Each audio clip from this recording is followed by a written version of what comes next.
नमस्कार. आजच्या या विशेष विश्लेषणात आपण एका अशा व्हायरल आकडेवारीबद्दल बोलणार आहोत जिने सध्या महाराष्ट्राच्या राजकारणात अक्षरशः खळबळ उडवून दिली आहे.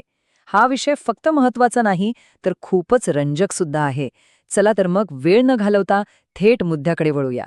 तर हा आकडा आहे 31%. ही आकडेवारी आहे विधान परिषदेतील उद्धव ठाकरे यांच्या उपस्थितीची. विचार करा, 133 पैकी त्यांनी केवळ 42 बैठकांना हजेरी लावली आहे. आता हा आकडा असा आहे ना, ज्याच्या मुळाशी जाणं आणि तो समजून घेणं अगदी मस्ट आहे. थोडं फ्लॅशबॅकमध्ये म्हणजे 2019 सालाकडे मागे वळून पाहिलं तर आपल्याला आठवेल की कोणतीही प्रत्यक्ष निवडणूक न लढवता ते राज्याचे मुख्यमंत्री झाले होते. आणि मग केवळ एक संविधानिक अट पूर्ण करण्यासाठी म्हणून त्यांना राज्यपाल कोट्यातून विधान परिषदेत म्हणजेच वरिष्ठ सभागृहात प्रवेश घ्यावा लागला. आता या सगळ्याची चर्चा खऱ्या अर्थाने कधी तापली माहितीये, जेव्हा नवीन सरकारच्या म्हणजेच मुख्यमंत्री एकनाथ शिंदे यांच्या नेतृत्वाखालील पहिल्या पावसाळी अधिवेशनाची आकडेवारी समोर आली. या अधिवेशनात उद्धव ठाकरे यांची उपस्थिती किती होती तर केवळ 1 दिवस. हो, संपूर्ण अधिवेशनात फक्त 1च दिवस. चला आता आपण पुढच्या भागात म्हणजेच आकडेवारीचा विस्तार आणि एक व्यापक दृष्टिकोन याकडे वळूया. राजकीय वर्तुळातील इतर नेत्यांची उपस्थिती या आकड्याच्या तुलनेत कशी आहे हे पाहिल्यावर आपल्याला एकंदर चित्र अधिक स्पष्ट होईल. इथे एक खूपच रंजक गोष्ट पाहायला मिळते. इतर पक्षांतील नेत्यांची आकडेवारी पाहिली तर विविध पक्षांमधील अनेक आमदारांची म्हणजेच विधान परिषद सदस्यांची उपस्थिती खरंच थक्क करणारी आहे. अमोल मिटकरी, शशिकांत शिंदे आणि राजेश राठोड यांसारख्या नेत्यांनी याच 6 वर्षांच्या काळात चक्क 90%हून अधिक उपस्थिती नोंदवली आहे. हे नक्कीच कौतुकास्पद आहे. पण थांबा, नाण्याला दुसरी बाजूही असते. सभागृहात दांड्या मारणं हे काही कोणत्याही एका पक्षापुरतं मर्यादित नाहीये. सत्ताधारी असोत वा विरोधी, दोन्ही गटांतील सदस्य यात मागे नाहीत. उदाहरणार्थ भावना गवळी आणि रामराजे निंबाळकर यांची अलीकडील 3 प्रमुख अधिवेशनांमधील उपस्थिती जर आपण पाहिली तर ती चक्क 0% आहे, म्हणजे अगदी राऊंड फिगर 0. आता आपल्या विश्लेषणाच्या पुढच्या टप्प्याकडे वळूया. दुर्लक्षित घटक आणि संदर्भाचं महत्त्व. इथे सर्वात महत्त्वाचा मुद्दा हा आहे की ह्या 31% आकडेवारीमागे दडलेला संदर्भ आपण आधी समजून घेतला पाहिजे. कारण एक सक्रिय मुख्यमंत्री म्हणून त्यांचा जो कार्यकाळ होता तो ह्या विशिष्ट हजेरीच्या आकडेवारीमध्ये बहुतांश प्रमाणात रेकॉर्डच झालेला नाहीये. तुम्हाला आठवतच असेल, ते जेव्हा राज्याचं नेतृत्व करत होते तेव्हा आपल्यावर कोरोनाची जागतिक महामारी आणि निसर्गाचा कोप म्हणजेच भीषण वादळांसारख्या आपत्ती ओढवल्या होत्या. त्यामुळे साहजिकच प्रशासनाचा कल हा व्हर्च्युअल गव्हर्नन्स म्हणजेच ऑनलाईन कामकाज आणि वर्क फ्रॉम होमकडे वळवणं तेव्हा अत्यंत गरजेचं बनलं होतं. फेसबुक लाईव्ह आणि व्हिडिओ कॉन्फरन्सिंगच्या माध्यमातूनच तेव्हा जास्त बैठका घेतल्या गेल्या.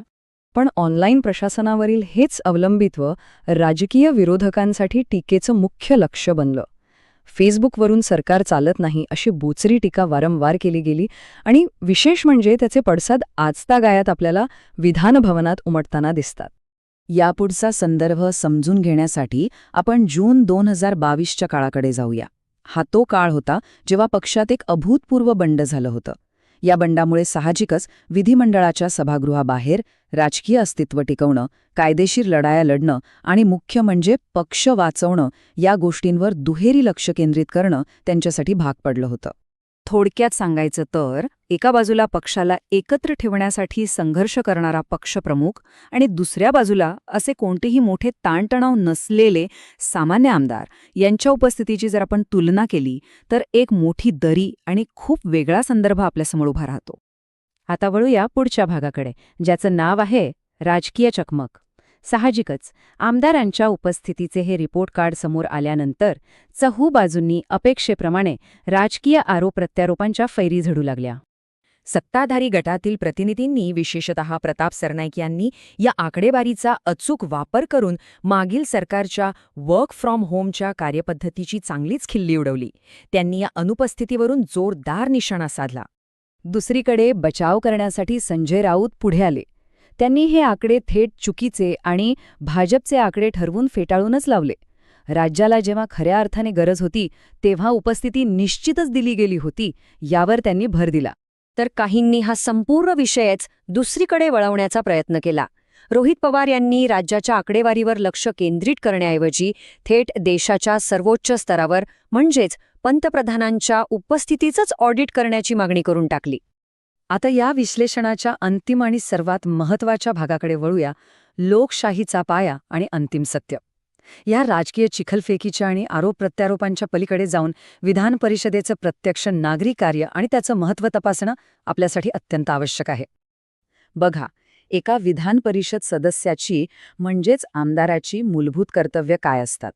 विधेयकांवर चर्चा करणं, सुधारणा सुचवणं, सत्ताधाऱ्यांना जाब विचारणं, स्थानिक विकास निधीचं वाटप करणं आणि सगळ्यात महत्त्वाचं म्हणजे मतदारांचा आवाज बनणं. जेव्हा एखादी जागा रिकामी राहते तेव्हा लोकशाहीची ही नेमकी कोणती यंत्रणा ठप्प होते हे यातून अचूकपणे अधोरेखित होतं. सरतेशेवटी वास्तव हेच आहे की जेव्हा एखादा लोकप्रतिनिधी सभागृहात अनुपस्थित असतो तेव्हा मतदार आपला आवाज गमावतात, त्यांना मिळणारा विकास निधी रखडतो आणि सत्तेला जबाबदार धरण्याची त्यांची ताकद कमकुवत होते. आणि याचाच अर्थ पर्यायाने आपली लोकशाही कमकुवत होते. त्यामुळे या कमी उपस्थितीच्या आकडेवारीवरून एक अत्यंत महत्त्वाचा आणि अनुत्तरित प्रश्न मागे उरतो. याकडे आपण एका व्यक्तीचं अपयश म्हणून पाहिलं पाहिजे की तीव्र राजकीय संघर्ष आणि राजकीय अस्तित्व टिकवण्याच्या लढाईचा हा एक अपरिहार्य परिणाम आहे. तुमचं काय मत आहे? आणि याहूनही अधिक महत्त्वाचं म्हणजे हा संपूर्ण वाद आपल्याला एका मोठ्या प्रश्नावर विचार करायला भाग पाडतो. आपण निवडून दिलेल्या प्रतिनिधींच्या दैनंदिन कामकाजावर आणि विधिमंडळातील त्यांच्या उपस्थितीवर आपण खरोखरच पुरेशी नजर ठेवतो का? हा असा प्रश्न आहे ज्याचं उत्तर लोकशाहीच्या बळकटीकरणासाठी शोधणं आज काळाची गरज बनलीय. यावर नक्की विचार करा.